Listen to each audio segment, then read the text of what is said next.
simple fly, really easy to tie for spring fishing. I like to size them down a lot for spring fishing. I find that the fish are more keyed in on small stuff. They're a little bit more peckish, and at the same time they are hungry. They're definitely more actively feeding as they're starting to drop back. But I like to still try and size things down, especially for those fish that are a little bit more lethargic with the colder water. As it starts to warm up, I find that the fishing a smaller fly, it's a bit of an easier take for them, and I feel like they're more willing to come to a fly that is a bit more sized down. So yeah, that's sort of the thinking behind tying the smaller fly, and we'll get started with this pattern. This is 3mm clear tubing. I'm not sure what the exact brand is, but it would be similar to, say, like a large, or I guess it would be a large section of some pro sport fisher. So I'm just going to slide this under the tube needle. If you look at the fly itself here, that's the back of the tube right there. Like, that fly is, the tubing itself that it's on can't be more than 1 inch. So I'd like to use that as a bit of a guide, and I'm going to leave myself a little bit extra here just in case I end up kind of falling a bit more forward. But it's easy enough to always just trim it back, and then when you burn the head of the fly down, it you can clean it all up there. So I use this as a bit of a guide here, and I'm going to come to about here. So I'm just going to grab there now.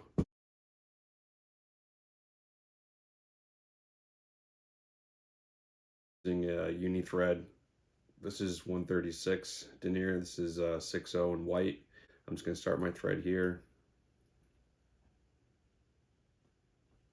Good, tie that off. So first thing here is I'm doing a small tag. You can either do like a mylar tag, that's kind of like a pearl mylar, or you can just do a silver and gold tag here. I'm just going to do silver. I find that it just kind of pops a little bit more with the rest of the colors of this fly. So I'm going to tie this in. I'm going to tie it with the silver side down. That way, that's the side that I get. So I'm going to catch this in, and I'm just leaving enough tubing at the back of this that when I wedge my hook in there, it's going to have enough space to sort of be moving freely without affecting the tube when the eye of the hook is actually in there. I find if you tie your tag end here too close to the tubing where you're going to be wedging a hook, the hook, when it actually wedges into the tubing, will kind of stretch out the tube, and it could end up moving around your tag, or even breaking it loose if you don't tie it in well enough. So that's just a little tip there, is just to make sure you kind of leave enough tubing here at the back. These are pretty small flies, and the hooks that I'm using on them are pretty small as well too, so I'm not too concerned about having enough space kind of in there to actually allow the hook to sit in there nicely. Flourofibre white. Take off a small pinch there, and I'm going to cut this off, and I'm going to tie this in like this right on top. This is going to be a little flash tail here. Catch that in a few times like that. I'm going to come forward once, and then I'm going to grab the other half here, and I'm going to also catch it in like that. My scissors, and kind of taper cut it back, almost like as if you were cutting a hair wing.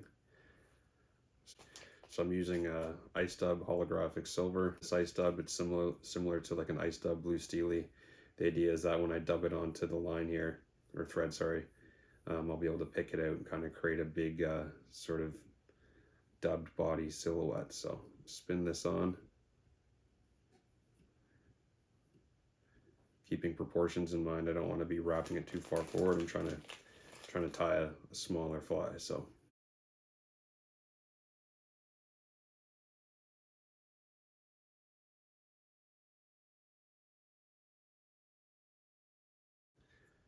just bring that back once, couple wraps in there.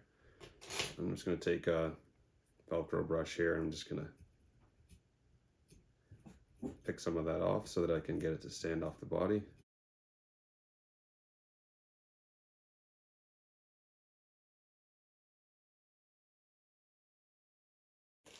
Polar bear zonker. I just recently got some of this as well too. It's a really stiff hair. This is in white. So they'll kind of go along with this sort of silver, whitish, grayish baitfish theme. And this just acts as a really good prop for the main portion of the wing. So I'm just taking a really small amount here. If you don't have polar bear, you can just do 2 wings with a fox fiber or something, and that'll work plenty well as well too. So I'm just tying this in here like this. I'm kind of looking at the length of the under, or the tail, sorry, the tail flash, and I'm going to have some of those fibers reaching about as long there too. They can kind of reach a bit further back. You kind of want to keep in mind that you're going to end up laying another wing, another hair wing over this, and you want it to reach further back. So the length of your underwing will kind of depict how long your overall fly is going to be.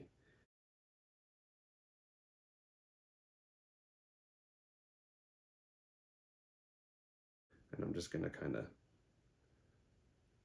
flatten it down a bit with my thumb, just because it'll end up some of the hairs will end up pulling out just because it's a bit of a stiffer fiber. Strand of the crystal flash profile fly. So I'm laying this in now. If I'm just going to lay it in 50-50, and then I'm going to end up trimming it afterwards.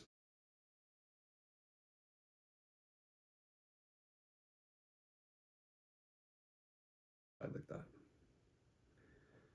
There, just like that. You can come in now if you want. You can have a look at it and say, okay, I want maybe one of the strands to reach only halfway into the body, and the other ones can reach, you know, all the way back there too. We put on the last part of the wing, we're going to add a little piece of hackle. This is a ring neck. I'm just going to look for one that's pretty small. Tie this in at the tip, so I'm going to cut a little triangle here and then catch this in.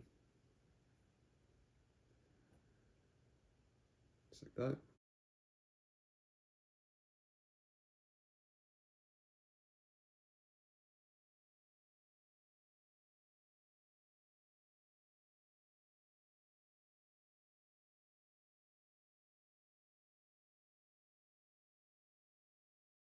The quill. I'm just going to grab a toothbrush here quickly and free up some of that pheasant rump that I just tied in. This is fox fur.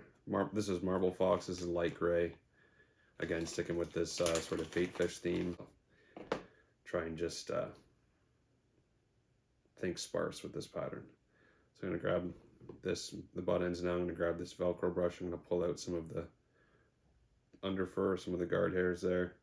I'm just going to run this through super quickly. So you can see that's like a really, see my finger right through there. It's really light, really small wing. I give it a quick twist just to see. That looks pretty good. You can see it's tapering pretty well. And I'm going to lay it in now, just a little bit further past the underwing fibers. That's kind of the goal there. Try and really manage your thread wraps as well, because this head can build up really fast. And if you plan on using a cone or something at the end, you want to make sure you have enough room to actually get the cone to sort of seat right up against the butt of the wing here. So there we go. So that wing's tied in now like that. Really good profile. You can see it tapers really well compared to the underwing. And like I said, if you didn't have a polar bear, you would just end up doing 2 of these wings. You would do one that was shorter, and you'd likely end up using a bit more of the guard hairs as opposed to the, you would cut off a shorter clump, and you'd pull all these long hairs out, and you would actually tie in just the guard hairs underneath. They're a bit more poofy, so it would act as a bit of a prop for this wing.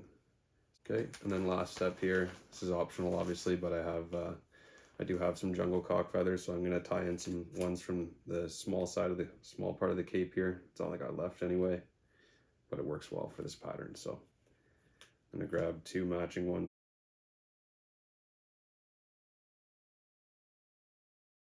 One I'm going to tie in, same length. And I'm just sort of matching it up with the one on my side. Catch that in like that. I'm just sort of pulling it a bit to get it to sit nicely. And I'll go 1, 2, 3.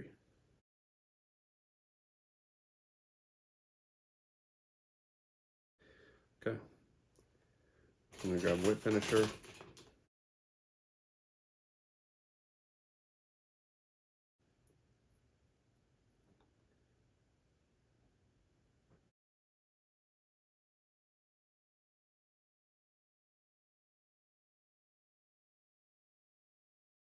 So I'm going to cut the tubing here. I'm just going to leave like a little bit of space here. It can't be more than like 2 millimeters of tubing. So I'm just going to cut that off using my lighter here. Lighter on it. I'm just sort of touching it slowly with the blue part of the flame. You'll see the tubing starts to just sort of make its way down.